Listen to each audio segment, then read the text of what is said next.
എല്ലാ കാര്യങ്ങളും നന്നായി നടന്നു. ഞങ്ങൾ ഏത് രാജ്യത്തും 5 രാജ്യം ഞങ്ങൾ പോയി. എല്ലാവിടെയും നമ്മളുടെ സന്ദേശം സ്പഷ്ടമായി ഞങ്ങൾക്ക് കൊടുക്കാൻ സാധിച്ചു. എല്ലാവരെയും അത് സ്വീകരിച്ചു. എല്ലാ വിധത്തിലും ഞങ്ങൾക്ക് അവരുടെ പിന്തുണ കിട്ടാൻ സാധിച്ചു.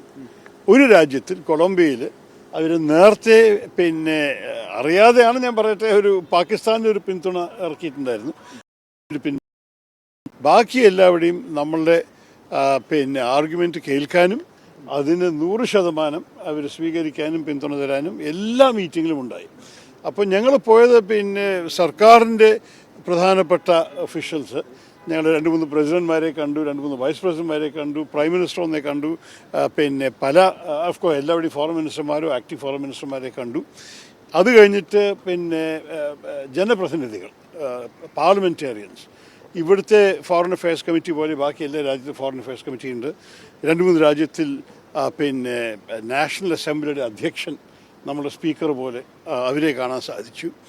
2-3 സ്ഥലത്തിൽ ഫോറിൻ അഫയേഴ്സ് കമ്മിറ്റിയുടെ അതീതമായിട്ട് വേറെ MP-മാരെ കാണാൻ സാധിച്ചു. അതും ചെയ്യാൻ സാധിച്ചു. പിന്നെ ചില രാജ്യങ്ങളിൽ തിങ്ക് ടാങ്ക്സ് ഉണ്ട്. കാരണം ഈ വിദേശ കാര്യങ്ങളെക്കുറിച്ച് ചിന്തിക്കുന്നതും അഭിപ്രായങ്ങൾ എഴുതുന്നതൊക്കെ നമ്മൾക്ക് മനസ്സിലാണ്. ഏത് രാജ്യത്തും ഭാരത അടക്കം വിദേശ കാര്യങ്ങൾ ശരിക്കും പറയുകയാണെങ്കിൽ ഒരു മൈനോറിറ്റി ടേസ്റ്റാണ്. എല്ലാവർക്കും വിദേശത്തിൽ എന്താ നടക്കണമെന്ന് അറിയാൻ വലിയ ആഗ്രഹമോ അറിവോ ഒന്നും ഉണ്ടാവില്ലായിരിക്കും. അതുകൊണ്ട് ഈ അറിവും ആഗ്രഹവും ഒക്കെ ഉള്ളവർ ഞങ്ങൾ എത്തിക്കാനായിരുന്നു ഞങ്ങളുടെ ഉദ്ദേശം. അവരെ പോയി നമുക്ക് എല്ലാവരുടെയും കാണാൻ സാധിച്ചു. ഞാൻ കേട്ട് ചിലർ പറയുന്നു, സാധാരണ മാധ്യമത്തിലൊന്നും വന്നില്ലല്ലോ എന്ന്. അതായിരുന്നില്ല ഞങ്ങളുടെ ഉദ്ദേശം. ഞങ്ങളുടെ ഉദ്ദേശമായിരുന്നത് ഞങ്ങൾക്ക് പറയാനുള്ളതെല്ലാം കേൾക്കാനുള്ളവർക്ക് കേൾപ്പിക്കണം. അത് ഞങ്ങൾ നല്ലോണം വിജയിപ്പിച്ചു.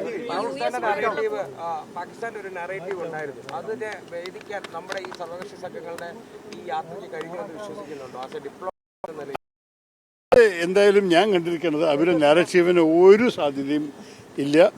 അതുമാത്രമല്ല, ഞങ്ങൾ പറഞ്ഞതൊക്കെ എല്ലാവരും സ്വീകരിച്ചു എന്ന് മാത്രമല്ല, അവർ പോയി ഒരു കോൺഗ്രസ്മാനെ കണ്ടപ്പോൾ അദ്ദേഹം കൊടുത്ത തിരിച്ചടിയും അദ്ദേഹം അത് കഴിഞ്ഞ് സാമൂഹ്യ മാധ്യമത്തിൽ ഇറക്കിയ ട്വീറ്റ്സും കണ്ടു കഴിഞ്ഞാൽ പാകിസ്ഥാൻ ശരിക്കും തലതാത്തി കരയേണ്ടി വരും.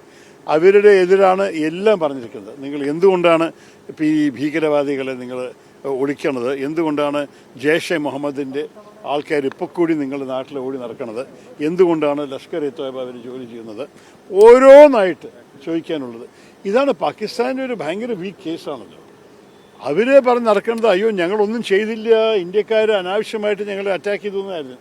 അത് കേൾക്കാൻ ആർക്കും താല്പര്യം ഉണ്ടായിരുന്നില്ല. രണ്ടാമത്തത് അവർ പറയുന്നു അയ്യോ ഞങ്ങളെ ഭീകരവാദികളുടെ വിക്ടമാണ്, ബിലാവൽ ഭുട്ടോ എൻ്റെ അമ്മയെ അവർ കൊന്നു. പക്ഷേ നമ്മുടെ സ്വന്തം വീട്ടിൽ നമ്മൾ പാമ്പ് വളർത്തിയാൽ നമ്മളുടെ അയൽവാസികളെ മാത്രമേ കടിക്കുള്ളൂ എന്ന് വിചാരിക്കേണ്ടെന്ന് ഒരു ചൊല്ലുണ്ടല്ലോ. അതിന് ഞാൻ എല്ലാവരുടെയും അടിച്ചു വെച്ചു.